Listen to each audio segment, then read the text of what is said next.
I was going to simply make Xeno Goku vs Seiya at his strongest, but I decided it would be more interesting, if not much more messy, to make it composite battle, Goku and Seiya. It gives me another reason to brush up on my Dragon Ball knowledge, as well as revise the Saint Seiya universe. Well, let's break it down. Dragon Ball can be a surprisingly complicated universe if you are considering the games and even mangas based on the games. So I have talked to many people on this topic of Comp Goku, so I have an idea on how to go about it now. And luckily, Xeno Goku is already a type of composite character, so that saves me a ton of time. I will not be considering fan-made content, of course. I will not be considering crossover content like any of the Jump games where the shonen characters are brought into another universe. I would not be considering Kurumada's Hero of Heroes, where all of Kurumada's characters from all of his series are brought into another universe. Now I will start with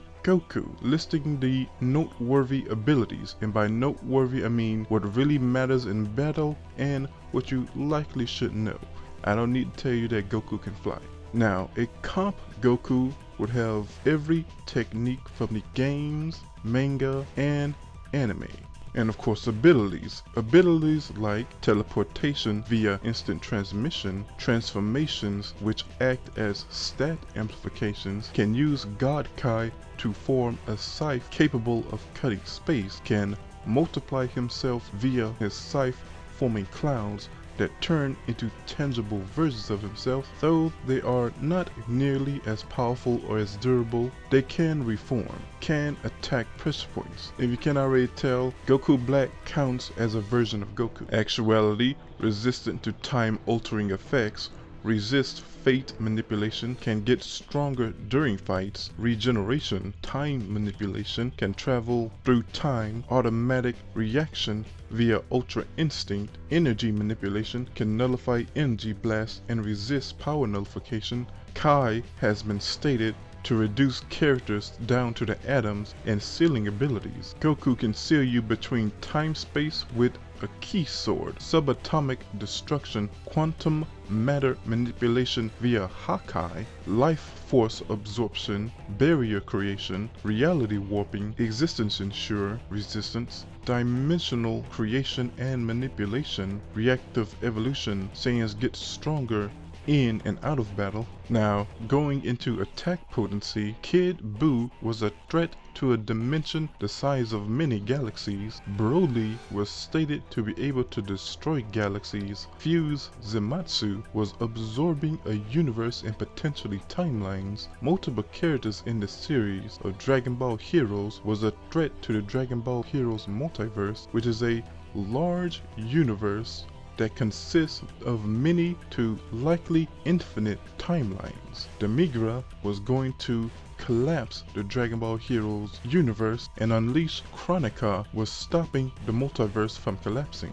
Mechukabura was going to destroy all of time. A composite Goku is either comparable to not much more powerful than all of these characters, or characters with similar feats. In a promotional trailer, Xeno Goku defeated Demigra in base, which if taken seriously puts his later transformations on a much higher level. Xeno Goku turning into Super Saiyan 4 was thought to be able to destroy time. A version of Goku was able to defeat Xeno Goku in Super Saiyan Blue form. A version of Vegeta called him weak. Again, Goku has gone beyond Blue with Kaioken multiplier, and even beyond that with Ultra Instinct. Speed. Energy attacks can travel between Earth to the Moon in seconds. Characters throughout the series have shown numerous times the ability to traverse planets and galaxies in a short period of time. Characters are able to traverse dimensions, including the afterlife, in a short period of time. Demigra, after absorbing Toki Toki, was beyond space-time. Composite Goku scales to these feats Now on to notable equipment and techniques. Equipment: Goku's magic power pole, Senzu beams for healing, time ring that allows you not to be affected by the events of time, Patara rings that allows you to fuse. Most notably is the Key Sword, a powerful weapon designed to kill demons, made with power from Krona and Toki Toki, so it is embedded with power over time. It was primarily used to defeat Mechukabura. It negated his regeneration and even sealed away his power. This sword grants resistance to multiple demonic abilities. Goku has his own version, the weaker. It still has the ability to seal and nullify power, and can possibly bypass regeneration and void manipulation. Techniques: of course, Kamehameha, his signature energy blast wave attack, can be multiplied in power. Solar Flare creates a beam of light that blinds the enemy.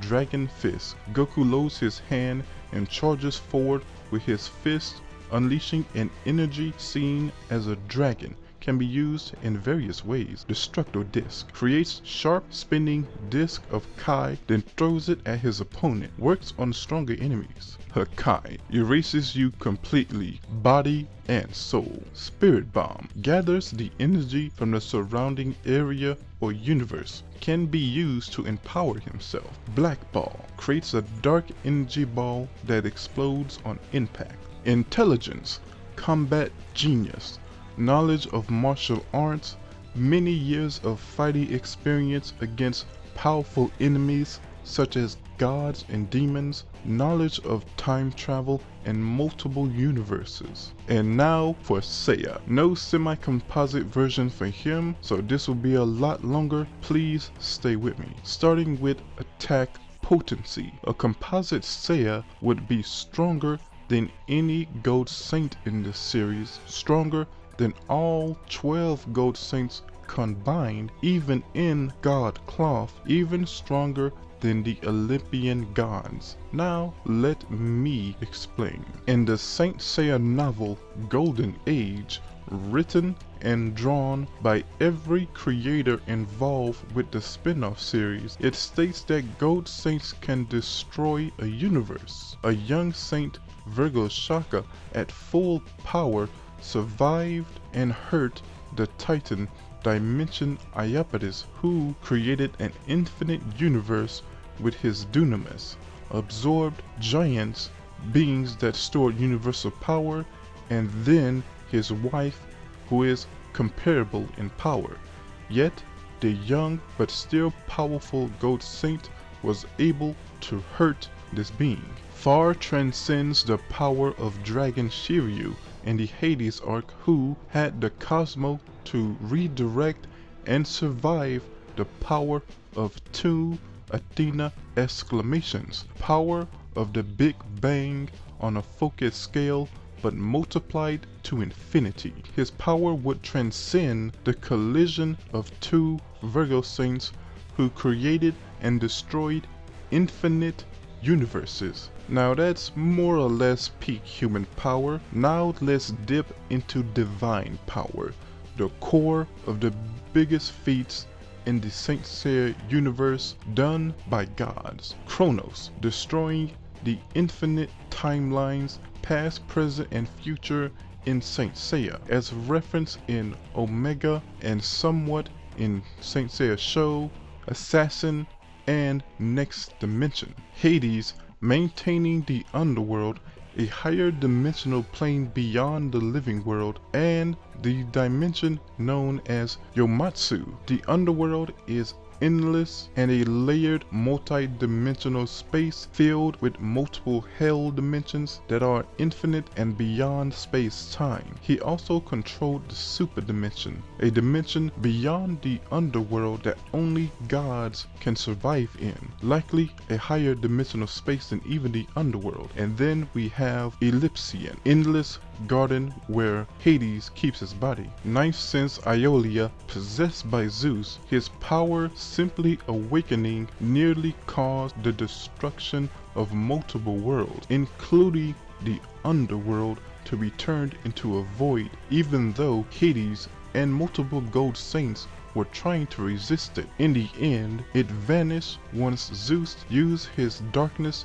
to destroy a black hole connecting universes. Now Hades, merely using his soul, which would be his absolute weakest state, was able to maintain the underworld while Zeus was going to destroy it. Some may argue this should scale to top tier goat saints who defeated gods in astral form such as Uranus and Typhoon, but it makes more sense that these forms are simply different. Hades' soul feat scales towards minor gods and possess humans such as Poseidon and Thanatos. At the point when Seiya faced Poseidon, Seiya Cosmos raised to the point it turned gold and was able to easily defeat characters somewhat comparable to gold saints. But together, in gold cloth, the legendary saints were able to contend with Poseidon, whose power was constantly growing. Seiya commented his Cosmo could encompass the universe and that it grew hundreds of times and kept growing. Fellow Bronze Saint Yoga was able to clash evenly with Poseidon, who wielded his trident. The trident in the hands of Poseidon should be much stronger than the golden weapons in the hands of a saint, which is stronger than multiple gold saints combined. Going by statements and lore, they are what turned the tides in a helpless battle against the god Ares and his berserkers. The trident in the hands of an elite yet clothless gold saint character was able to hurt the goddess of violent death, Ker. Again, Poseidon would be hundreds of times more powerful than the Hades holding the underworld together. The more the fight went on, the stronger Poseidon grew to the point where only the goddess Athena could contend with him, as she was able to nullify his trident. Seiya, a saint known for never giving up, but the times where he pretty much did are when he faced gods whose power finally reached a level beyond his understanding. Another moment like that was against the god of death, Thanatos. The combined might of multiple gold cloth saints was useless. He needed to create a miracle and tap into the ninth sense, infinite Cosmo, and it has been stated consistently to be infinite, and tapping into the ninth sense is tapping into infinity, stated numerous times in the manga and even movies. And with that, they unlocked another level of power with a god cloth, a cloth second to only the Kamoa of the gods, which we have yet to see in the series. Seiya easily defeated the god of death, Thanatos. However, they struggled against the true body of Hades, but Seiya himself was able to knock back and make the god bleed. He was defeated by the combined might of Athena and her saints, which led to the fall of all his worlds that he created. In another universe, 3 GodCloth saints faced Hades Shun with his divine sword and were defeated, while one of them was holding back due to being his brother. This really shows the power of Hades without armor and in a mortal body. But most importantly, how badly Seiya is needed to turn the tides of battle. In the movie, Seiya faced many gods. One such was Abel, son of Zeus, whose power was so great that all gods gathered together to defeat him. Seiya, with the Sagittarius cloth, was able to raise his cosmos to infinity and defeat him. Though Abel had on no cloth, he was still incredibly powerful god. In another movie, Lucifer, who was the son of God, who should likely be Zeus due to data sheets saying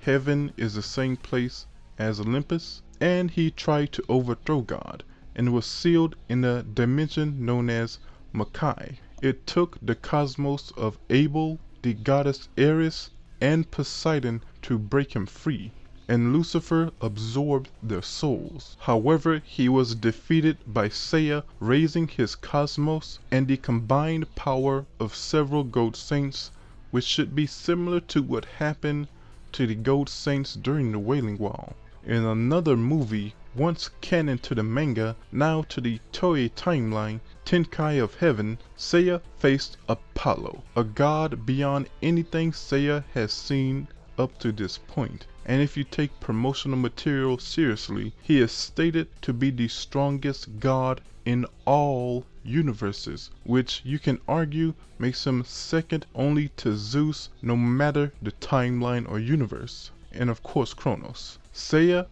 pushed his cosmos to his limit, tapping into the ninth sense to a level beyond what we have seen before, yet he could only cut the cheek of Apollo. Now a time skip into two multiverses, one of Omega and one in the manga timeline. In episode G, Assassin, Seiya is weakened by the curse of Hades and often said to not be in any condition to battle, yet he is still vastly more powerful than he was before, and Omega Seiya is much stronger than before, even after being cursed by darkness. Seiya, who was still weakened by the sword of Hades and badly hurt after a battle with a Norse deity, he still managed to easily nullify the lightning of the Antipope, whose lightning is great enough to cover the entire underworld. The legendary saints Yoga and Shun were able to nullify and tank attacks from GodClothShango saints, who would be a bit more powerful than they were when they fought Hades and GodCloths. GodClothShango became even stronger due to sleeping in a divine lake and boosted by the power of mind control, and naturally being more powerful than his older self due to being brought back to life. Yet the legendary saints were able to hold him off without even donning cloths. This is a tremendous growth in power. In Omega, Seiya was able to hold off Darkness Koga, who was possessed by the primordial god of Zu, whose power was used to create the infinite Omega multiverse. Seiya, at the time, was weakened by darkness. In episode G, Assassin, Seiya fought a ninth sense Zeus Aeolia wielding the power of Dunamis, which is the power to create reality and manipulate atoms. He was threatening the destruction of worlds, but with the power of the great goddess Amaterasu, Seiya was able to pierce the void of the great god Zeus, also absorbing the power of his lightning that he says is inexhaustible and infinite. And it was Seiya's goddess power in the end that was used to defeat Zeus Aeolia. Later in the manga timeline, Seiya finally dons the gold cloth of Sagittarius. His first enemy is Tityos, a giant god with Dunamis, son of Zeus and immortal, yet birthed by Gaia, sent to hell by the arrows of Apollo and Artemis. Seiya found it difficult to put this being down because his Dunamis helped him regenerate. So he used his greatest technique, an arrow that has the light of the sun contained in the 12 constellations of Zodiac. Iki and Hatsu, death in one blow. We'll go a bit more into detail what that really means when breaking down techniques and equipment. Going back to Omega, Seiya faced the primordial god Saturn, master of all time and space. He created the holy swords that control time, space, zero, and infinity, weapons that transcend space-time. Saturn is the true primordial god of the Omegaverse that existed before it. He is above gods like Zeus, but below but possibly comparable to another time being, Kronos, who the author describes as a god of all existence and creation, one who is above all abstract concepts without a physical or spiritual form, a god who transcends all and is above all concepts, a being who is close to omniscience without being omnipotent. Saturn absorbed the power of two goddesses, one being Athena, yet with his Cosmo, Seiya was able to stop attacks and survive attacks from Saturn. Not only that, he broke his barrier, and with the dagger of Athena, a dagger capable of killing gods, he was able to pierce and hurt Saturn even damaging his armor. Saturn even says it's a true god-killing weapon that would have killed anyone else, so it's possible he only survived by his time power. Now, he did this only with an upgraded gold cloth, and you have to imagine, what if he had a god cloth? Speed. Something Saint Seiya characters are fairly known for. Saints and characters comparable have been shown to dodge and deflect attacks that number in the millions and billions. Characters numerous times have shown the ability to travel light years in short period of time. A character's chain could travel light years through other dimensions. The legendary Bronze Saints traversed a dimension filled with billions of galaxies. Characters in the series could attack an infinite number of times. Seiya's attack was called Endless, and he has nullified infinite number of attacks with his punches before. Many characters have traversed or transcended space-time, universe, and history. Characters can attack from other universes and dimensions. Characters in the series could traverse a dimension that contains all of time. All speed is dramatically increased via the ninth sense or miracles, as seen when a gold saint exceeded the speed of the Big Bang. And now it's time to bring up his abilities. His full list of abilities I will link in the descriptions, but his most noteworthy abilities are matter manipulation, subatomic destruction with every attack, miracles, and hope. Humans can create miracles which allow humans to do anything, even surpass gods and do the impossible, often via probability manipulation, destiny manipulation, stat amplification, fate manipulation, can bypass the will of Hades, law manipulation in the underworld with the 8th sense. He can fight without a body or soul.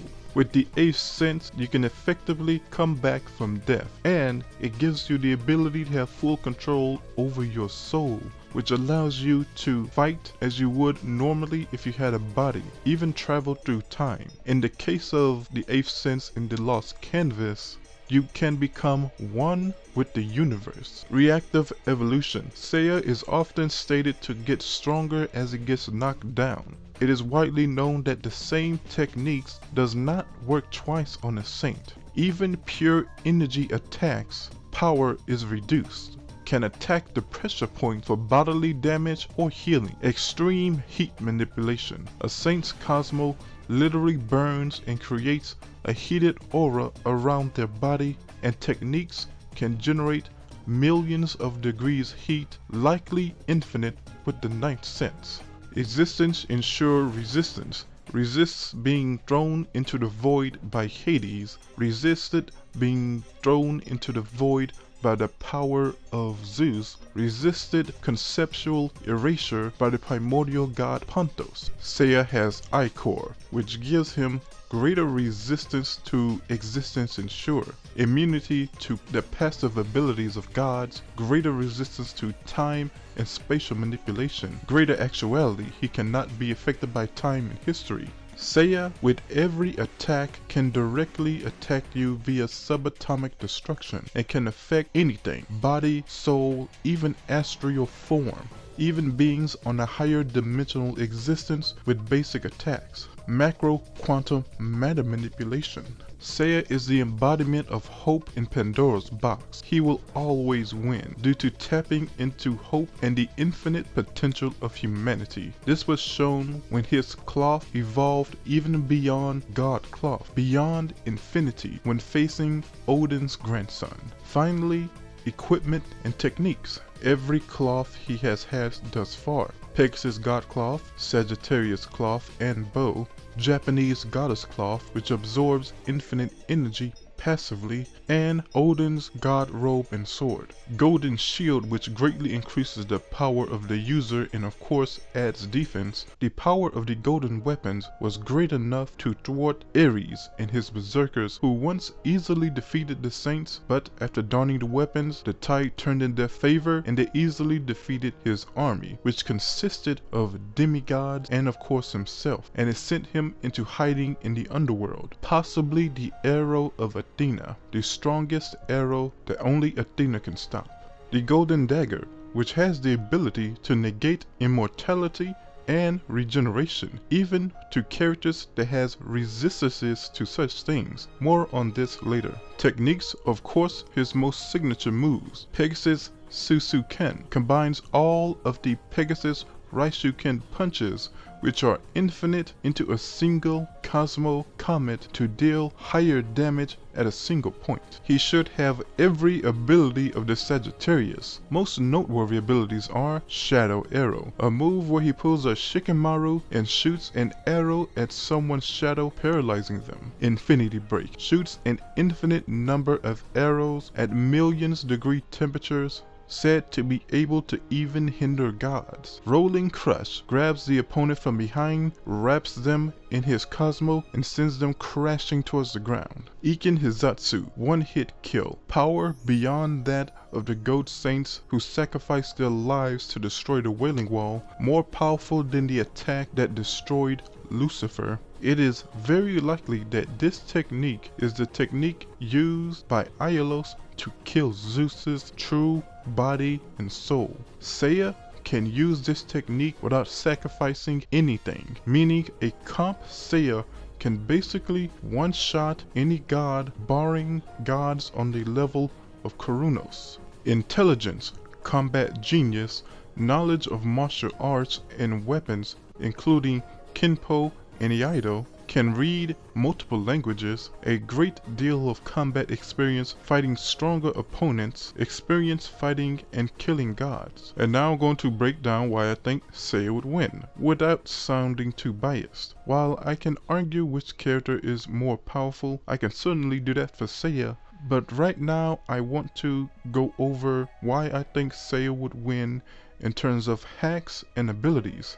Simply anything a Composite Goku can do would be nullified, countered, or made useless due to Seiya's evolution and Ichor. In my opinion, Seiya's techniques are better, and while Goku has many ways to use a single technique, Seiya's are just much more deadly. However, the two biggest reasons why I say a Composite Seiya beats a Composite Goku are miracles and his dagger. With the dagger, like the Goat Saint weapons, it amplifies his power, but more than that, it would negate Goku's immortality. This dagger was even going to work against the King of Titans Kronos. Though not his true form, it was still an immortal existence on a higher dimensional plane. Even a being like Saturn was hurt by the dagger.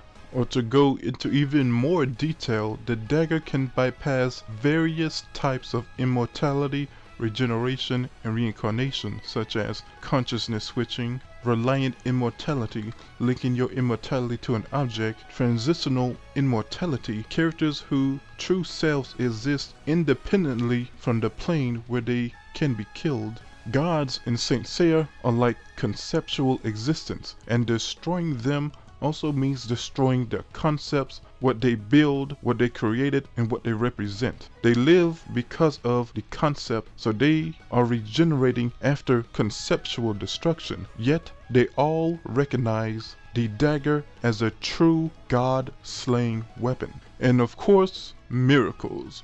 Miracles can manipulate fate and destiny, giving Seiya endless amount of power till he eventually overcomes his foe. While Xeno Goku may have resistance to destiny manipulation being placed upon him, Seiya's abilities act more as a boost which allows humans to make the impossible possible. Eris once called Seiya the Knight of Hope because he is the hero who brings hope and change to the world, allowing him to tap into infinite potential of humanity, bypassing all limits. Miracles with a combination of ninth sense would allow Seiya to literally amplify his power multiple times on a scale of infinity, surpassing Goku even if they were initially comparable, and putting him down permanently with the dagger. Well, that's how I see it in ways. Well, I would like to give a huge shout out to my Xeno Goku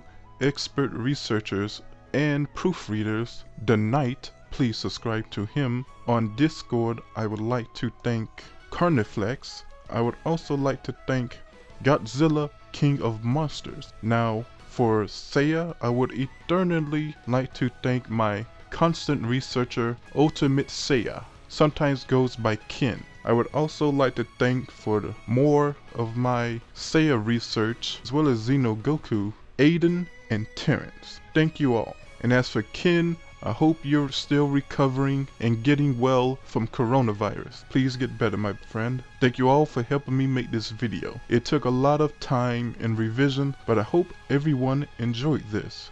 It is just beautiful, ridiculous, cross-scaling madness. Normally, I say if you don't like me or what I had to say, go ahead and dislike the video, but nah, give me thumbs up on this.